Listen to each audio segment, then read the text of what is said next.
experience and knowledge that he brings to the table, I mean, that's given us, okay, well, we need to think about this, and this feature. So where I see us in 5 years, and regardless of the pandemic happening, if I had to take a guess right now, my intent, and this could, I mean, it could very well happen faster. You just never know, especially with the way the guys work, but or with everyone works. I mean, I would put us to the tune, no less than, I mean, I think even like a $500 million valuation, or, even revenue would be an understatement, just because all of us on the team are thinking like empire, where we become, so imagine, and I'm of course rocking a Verily hoodie, but the logo, the V, this is an inverted pyramid. This is how I look at it. So we're here at the beginning, and there's nowhere to go but up and open. So with sort of the vision that I have, and that everyone else is supporting and building, because I think sometimes even they might think bigger than I do, which is saying a lot, because I brought in this massive vision and everyone is just kind of running with it. Yeah. So really, I mean, I wouldn't even say the sky's the limit, because it's so much bigger than that. It really is.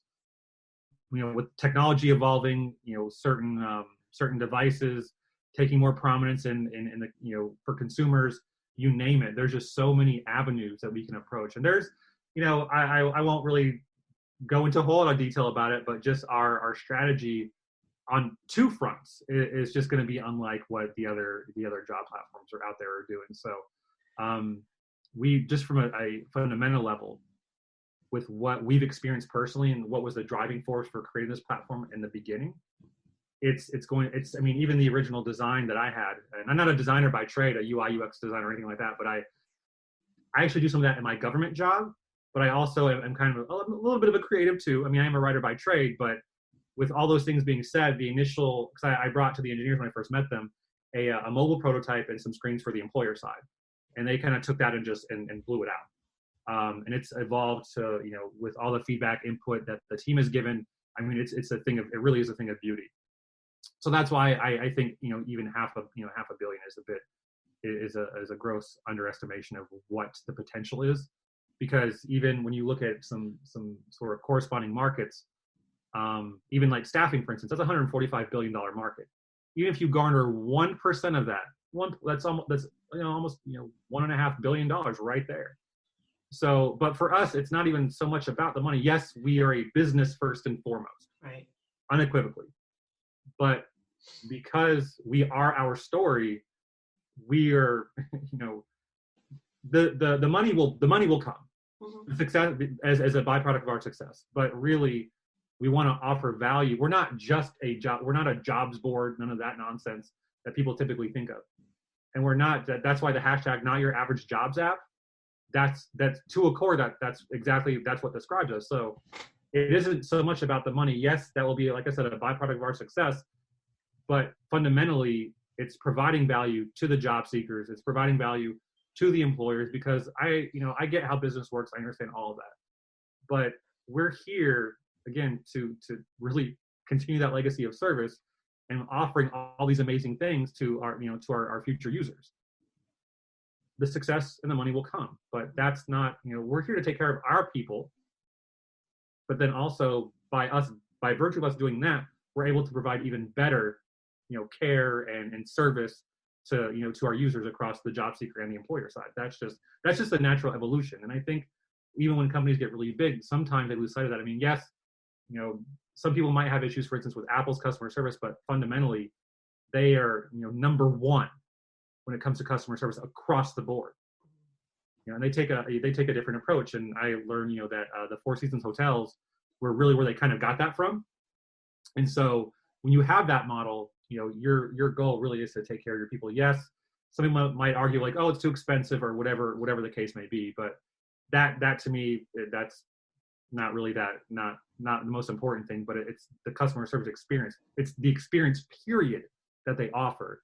And we're following the same trajectory, really, because we want to make sure that our people know, like, hey, when we say you're part of this family, like that's exactly what you are. So you could call the CEO if you really need, if it was that big of a deal, email me. I did this. I mean, I more or less did the same thing as I was doing tech support for Apple for a little while, about 6 months or so. And I was a tier 1 support, so I didn't have a direct line. I kind of broke the rules where I was like, hey, so if you need anything, of course my calls were a lot longer, which I'm sure Apple hated, but it's neither here nor there. I said, hey, if you need something, email me or call me. Totally breaking the rules, but that's kind of what we do. I appreciate people like you on the other end of the line, because we all know how it is to call customer support. So that's great that you did that. I'm not going to tell. No, it's wonderful. I'm so excited for you. Like, I can't wait. You have to keep us updated on when the soft launch is and all the exciting things that are going to happen. It's so exciting. Where can people find you? Where can they get more information about Verily? So we have a website up, www.verily.com, VERIILY.com, and right now we're adding more to the site. Initially, it was just a landing page, just to kind of, as a placeholder, really, but to give like basic. We have like a little commercial. I actually flew to Arkansas for that. The people that are in the video it's my chief biz dev officer, who's currently serving actually in the Air Force as well.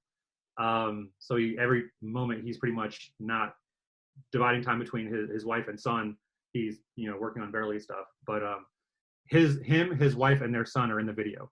Oh, that's actually great. That's really great. And that was a lot of fun. I actually got to fly to Arkansas because we have a few people out in Northwest Arkansas around like Bentonville, Fayetteville, and Bentonville is actually where Walmart's headquarters is. It's global headquarters. You also have a few big names like J.B. Hunt, the trucking logistics company, and also Tyson Foods, which I'm sure a lot of people heard say, especially with the chicken and stuff like that.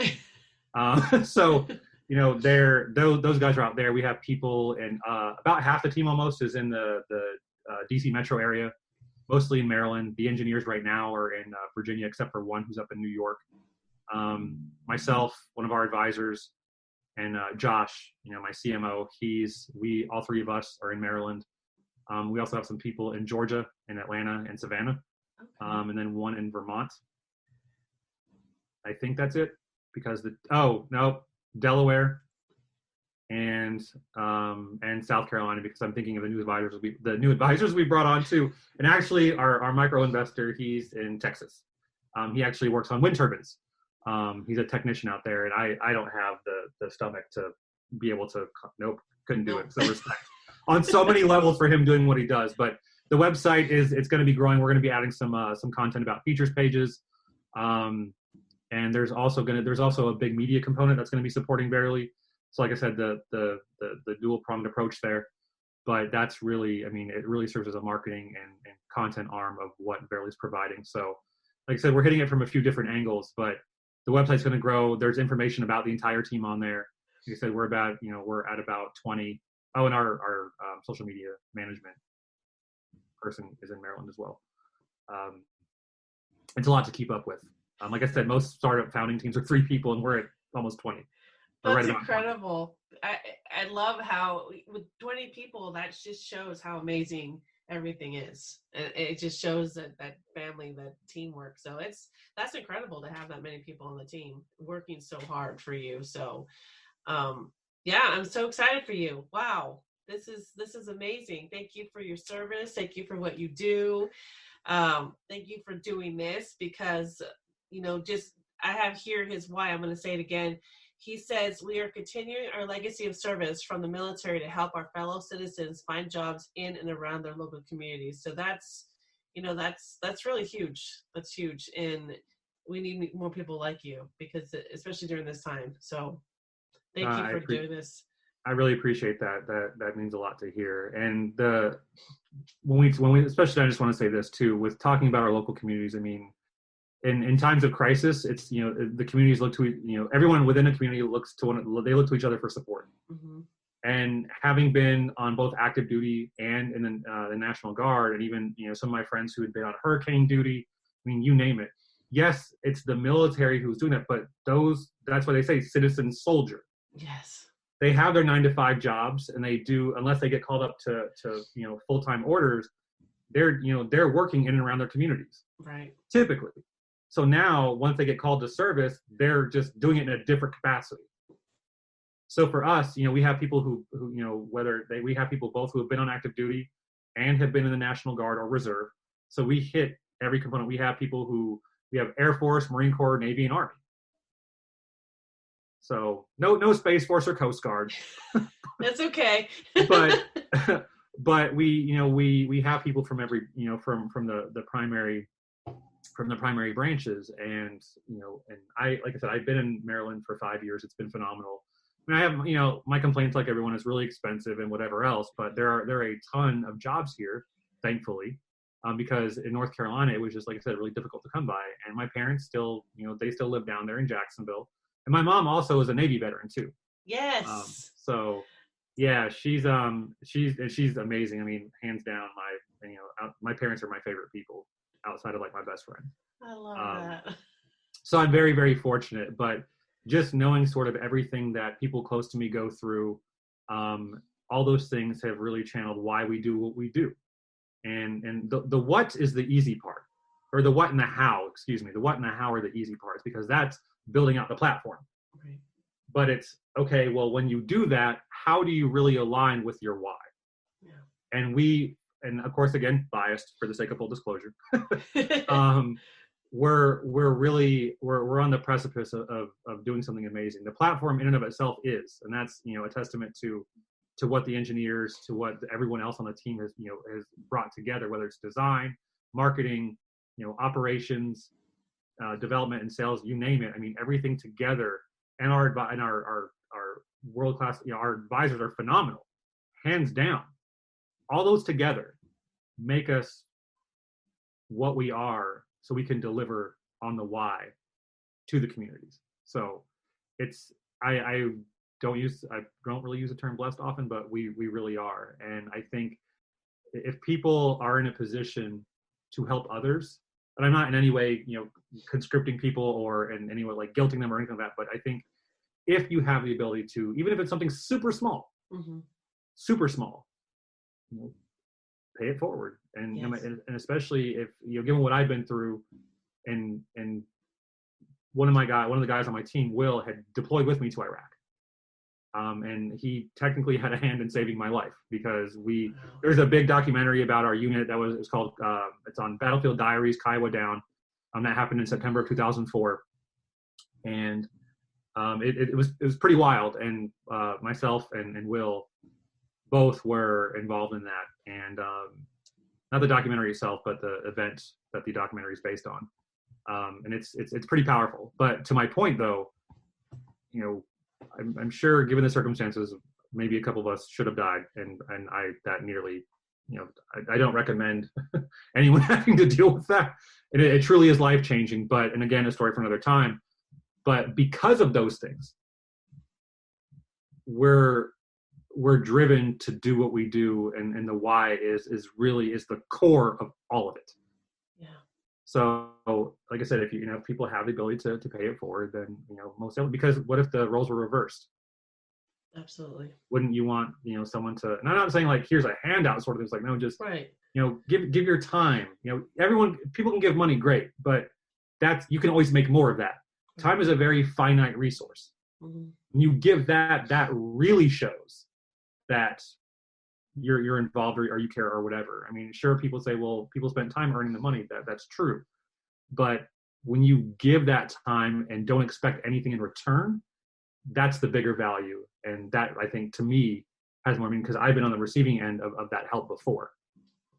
And I want to make sure that, and everyone on our team has that mentality where, that service mentality, because like I said, advocacy, nonprofit, whatever it is. And even one of our advisors, she's head of a nonprofit that helps foster kids. Wow. So I mean, I don't have any kids personally, not yet, but I can understand and respect that, just because even with my nieces and nephews, I would want to make sure that they're taken care of, because it's going to be their Uncle Mark who's going to, who's really trying to get out there and do something amazing. So whether it's my family, anyone on my team, or just even our users, their families, we are directly connected to supporting them by giving them this access via the app. Yeah. So, and that again goes back to the why. Yeah. I love that. Wow. Yeah, no, seriously, bless you for having that heart, because we definitely need more people like that who want to do that. And definitely for anybody who's listening, it's the little things that matter. that count, paying it forward. That's